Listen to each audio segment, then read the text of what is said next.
বিসমিল্লাহির রহমানির রহিম। প্রিয় শিক্ষার্থীবৃন্দ, আসসালামু আলাইকুম। বাংলাদেশ ও বিশ্ব পরিচয় ক্লাসে তোমাদেরকে স্বাগত জানাচ্ছি। আজকে আমরা পড়ব তোমাদের পাঠ্য বইয়ের একাদশ অধ্যায়। আসো প্রথমে আমরা একটি ছবি দেখি। এই ছবিটি দেখে তোমরা কি কিছু বুঝতে পারছো? কেউ হয়তো বুঝতে পারছো, কেউ হয়তো বুঝতে পারছো না, কারণ এটি একটি নতুন ছবি তোমাদের কাছে। এটি হলো সমাজতান্ত্রিক অর্থব্যবস্থার একটি ছবি। আজকে আমাদের পাঠ সমাজতান্ত্রিক অর্থনৈতিক ব্যবস্থা, সোশিয়ালিস্টিক ইকোনমিক সিস্টেম। এই পাঠ শেষে তোমরা সমাজতান্ত্রিক অর্থব্যবস্থা কাকে বলে তা বলতে পারবে, সমাজতান্ত্রিক অর্থব্যবস্থার বৈশিষ্ট্যসমূহ ব্যাখ্যা করতে পারবে, ধনতান্ত্রিক ও সমাজতান্ত্রিক অর্থব্যবস্থার মধ্যে পার্থক্য নির্ণয় করতে পারবে। আসো প্রথমে আমরা জানি সমাজতান্ত্রিক অর্থনৈতিক ব্যবস্থা বলতে কি বোঝায়।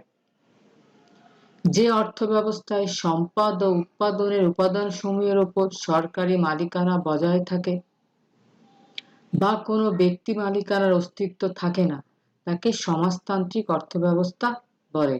এক্ষেত্রে দেশের সম্পদ ও উৎপাদনের উপাদানসমূহের মালিকানা সমগ্র সমাজ বা রাষ্ট্রের হাতে ন্যস্ত থাকে। সমাজতান্ত্রিক অর্থনীতিতে দেশ, কলকারখানা, খনি, ক্ষেত-খামার প্রভৃতির উপর সামাজিক বা রাষ্ট্রীয় মালিকানা প্রতিষ্ঠিত হয়। এক কথায় দেশের জনগণ বা রাষ্ট্রই হলো দেশের সব সম্পদের মালিক। সমাজতান্ত্রিক অর্থনীতিতে রাষ্ট্র বা রাষ্ট্র কর্তৃক ক্ষমতাপ্রাপ্ত কেন্দ্রীয় পরিকল্পনা কর্তৃপক্ষ সমাজ কল্যাণে উৎপাদন, বণ্টন ও ভোগ নিয়ন্ত্রিত হয়। এই অর্থব্যবস্থাকে পরিকল্পিত অর্থব্যবস্থা বলা হয়। অর্থাৎ সমাজতান্ত্রিক অর্থব্যবস্থা হলো ধনতান্ত্রিক অর্থব্যবস্থা সম্পূর্ণ বিপরীত অবস্থা। আমরা যখন বৈশিষ্ট্যগুলো নিয়ে আলোচনা করব তখন তোমরা আরো বিস্তারিত জানতে পারবে। আসলে এবার আমরা জানি সমাজতান্ত্রিক অর্থনৈতিক ব্যবস্থার বৈশিষ্ট্যসমূহ সম্পর্কে। প্রথম বৈশিষ্ট্য, উৎপাদনের উপাদান সমূহের মালিকানা। সমাজতান্ত্রিক অর্থব্যবস্থায় উৎপাদনের উপকরণ সহ সকল সম্পদ রাষ্ট্রীয় মালিকানাধীন।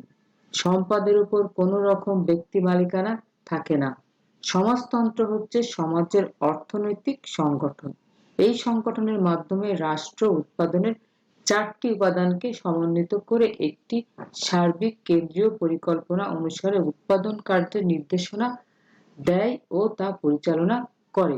সমাজের সকল সদস্য এই পরিকল্পিত অর্থনৈতিক কর্মকাণ্ড থেকে সর্বাধিক কল্যাণ অর্জন করবে। এটাই সমাজতান্ত্রিক অর্থনৈতিক ব্যবস্থার উদ্দেশ্য।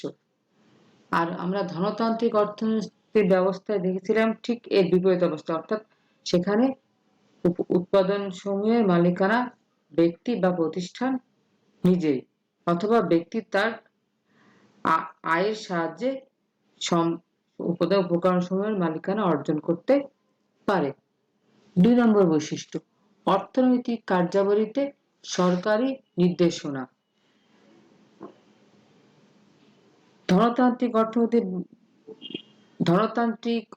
অর্থনৈতিক ব্যবস্থার মধ্যে আমরা দেখেছিলাম যে এখানে উদ্যোগ গ্রহণ করার ক্ষেত্রে ব্যক্তি প্রধান, অর্থাৎ সব উৎপাদনের যাবতীয় উদ্যোগ ব্যক্তি উদ্যোগেই পরিচালিত হয়। কিন্তু সমাজতান্ত্রিক অর্থনীতির বেলায় বিষয়টি ভিন্ন। সমাজতান্ত্রিক অর্থব্যবস্থায় সরকার দ্রব্য ও সেবা উৎপাদনের ক্ষেত্রে মৌলিক সিদ্ধান্তসমূহ গ্রহণ ও বাস্তবায়ন করে। কোন দ্রব্য কি পরিমাণে, কখন ও কোন প্রক্রিয়ায় উৎপাদিত হবে এবং এই দ্রব্য কাদের নিকট সরবরাহ করা হবে, এসবই সরকার নির্ধারণ করে।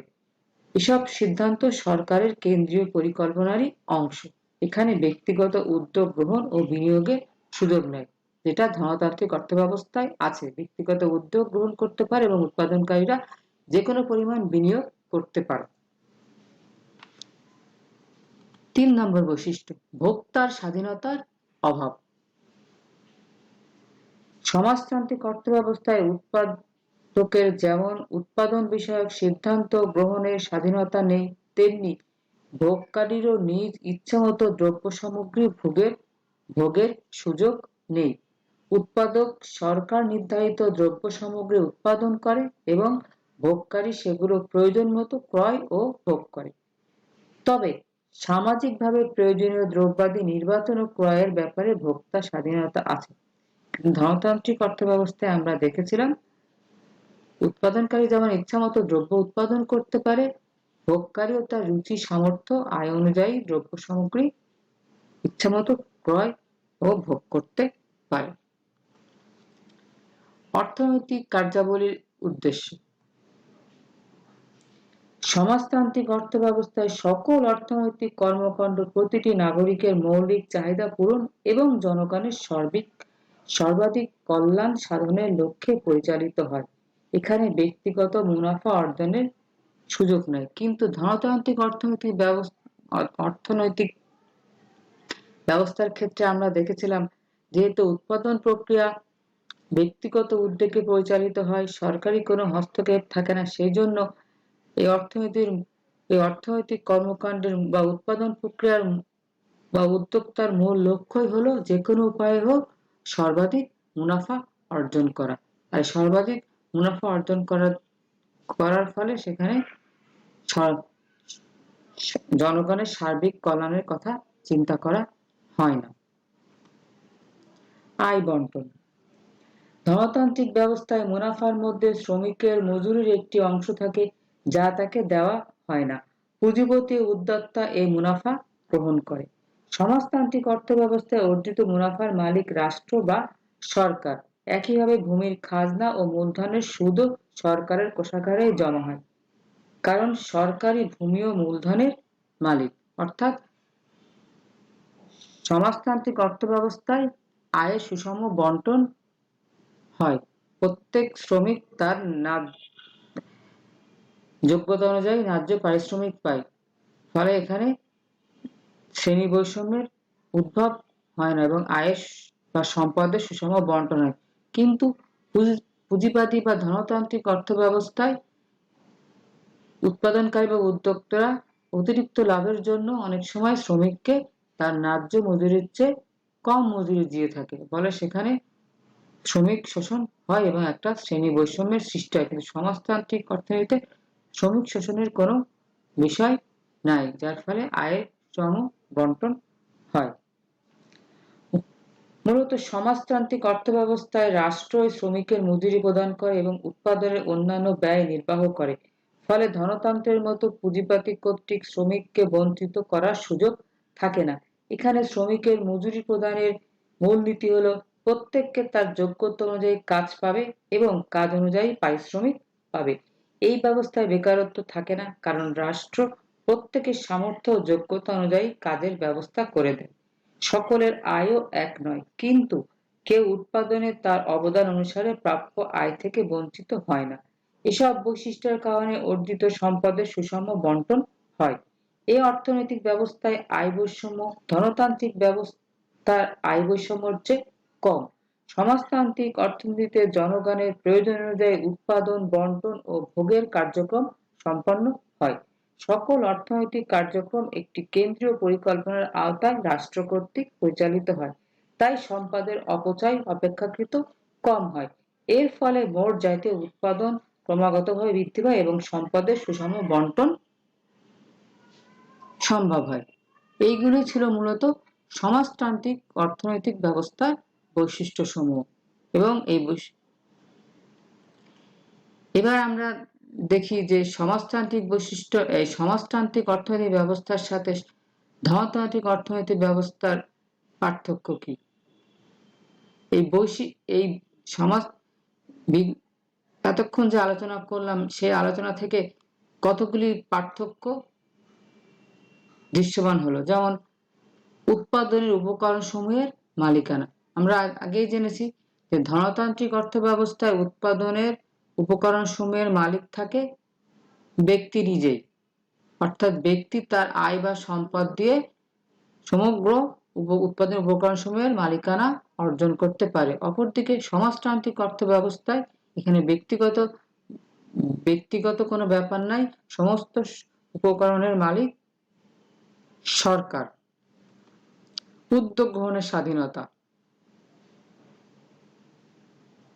ধনতান্ত্রিক অর্থব্যবস্থায় উদ্যোগ গ্রহণের স্বাধীনতা ব্যক্তির বা গোষ্ঠীবদ্ধভাবে নিতে পারে। কোন দ্রব্য কি পরিমাণে উৎপাদন করা হবে সেটা উদ্যোক্তা নিজেই ঠিক করে। অপরদিকে সমাজতান্ত্রিক অর্থব্যবস্থায় সমস্ত উদ্যোগ গ্রহণ হয় কেন্দ্রীয় রাষ্ট্রের অধীনে কেন্দ্রীয় কর্তৃপক্ষ দ্বারা। রাষ্ট্রই বা সরকারি সিদ্ধান্ত নেয় কোন দ্রব্য কি পরিমাণে কার জন্য কতটুকু উৎপাদন করা হবে। এখানে ব্যক্তিগত উদ্যোগের কোনো স্বাধীনতা নেই এবং ইচ্ছামতো বিনিয়োগ করারও স্বাধীনতা নাই। যেটা অপরদিকে ধনতান্ত্রিক অর্থব্যবস্থায় যে কোনো পরিমাণ উৎপাদন করতে পারবে, সে সাথে যে কোনো পরিমাণ বিনিয়োগও করতে পারবে। ভোক্তার স্বাধীনতা। ধনতান্ত্রিক অর্থব্যবস্থায় যেহেতু ব্যক্তিগত উদ্যোগের স্বাধীনতা আছে এবং উৎপাদনকারী ইচ্ছামতো উৎপাদন করে, এই জন্য উৎপাদনকারী তার আয় দিয়ে ইচ্ছামতো যে কোনো দ্রব্য তার রুচি, আয় ও পছন্দ অনুযায়ী ক্রয় করতে পারে এবং ভোগ করতে পারে। কিন্তু সমাজতান্ত্রিক অর্থব্যবস্থায় ব্যক্তি তার এই ভোগকারী যেগুলোর প্রয়োজন সেগুলো ক্রয় ও ভোগ করে। তবে সামাজিকভাবে প্রয়োজনীয় দ্রব্যাদি নির্বাচন ও ক্রয়ের ব্যাপারে ভোক্তার স্বাধীনতা আছে। অর্থনৈতিক কার্যাবলীর উদ্দেশ্য। আমরা পূর্বেই জেনেছি ধনতান্ত্রিক অর্থনৈতিক ব্যবস্থায় অর্থনৈতিক কার্যাবলীর মূল উদ্দেশ্য হলো সর্বাধিক মুনাফা অর্জন। অপরদিকে সমাজতান্ত্রিক অর্থনৈতিক ব্যবস্থায় অর্থনৈতিক কার্যাবলীর মূল উদ্দেশ্য হলো সর্বাধিক সামাজিক কল্যাণ নিশ্চিত করা। আয় বন্টন। ধনতান্ত্রিক অর্থব্যবস্থায় যেহেতু সর্বাধিক উৎপাদনকারীর মূল লক্ষ্য থাকে সর্বাধিক মুনাফা অর্জন করা, সেই কারণে এখানে আয় সুষম বন্টন হয় না, অর্থাৎ শ্রমিককে তার ন্যায্য মজুরি দেওয়া হয় না। উৎপাদনকারী অতিরিক্ত লাভের জন্য বা উৎপাদন খরচ কমানোর জন্য শ্রমিককে তার ন্যায্য মজুরির চেয়ে কম মজুরি দেয়। অপরদিকে ফলে ধনতান্ত্রিক অর্থব্যবস্থায় আয় বৈষম্যের শ্রেণী বৈষম্যের সৃষ্টি হয়। অপরদিকে সমাজতান্ত্রিক অর্থব্যবস্থায় যেহেতু সমগ্র উপকরণের মালিক সরকার এবং অর্থনৈতিক কার্যাবলীর মূল উদ্দেশ্য হলো সর্বোচ্চ সামাজিক কল্যাণ নিশ্চিত করা, সেই কারণেই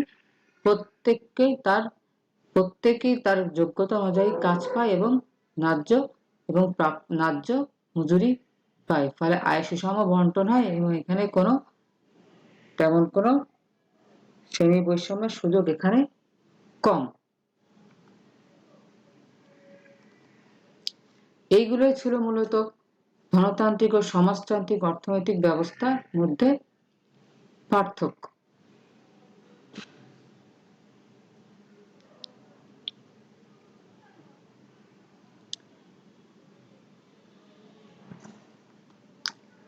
তোমাদেরকে একটি কাজ দিচ্ছি, এটা তোমরা আমার এই পাঠটি ভালো করে মনোযোগ সহকারে দেখবে এবং শুনবে। শোনার পরে তোমরা এই প্রশ্নের উত্তরটি খাতায় সুন্দর করে গুছিয়ে লেখার চেষ্টা করবে।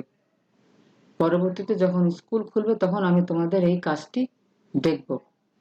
সমাজতান্ত্রিক অর্থব্যবস্থায় সম্পদের সুষম বন্টন সম্ভব হয় কিভাবে? সমাজতান্ত্রিক অর্থব্যবস্থায় সম্পদের সুষম বন্টন সম্ভব হয় কিভাবে? আমার আলোচনাটা মনোযোগ সহকারে শুনলে তোমরা অবশ্যই এই প্রশ্নের উত্তরটি লিখতে পারবে।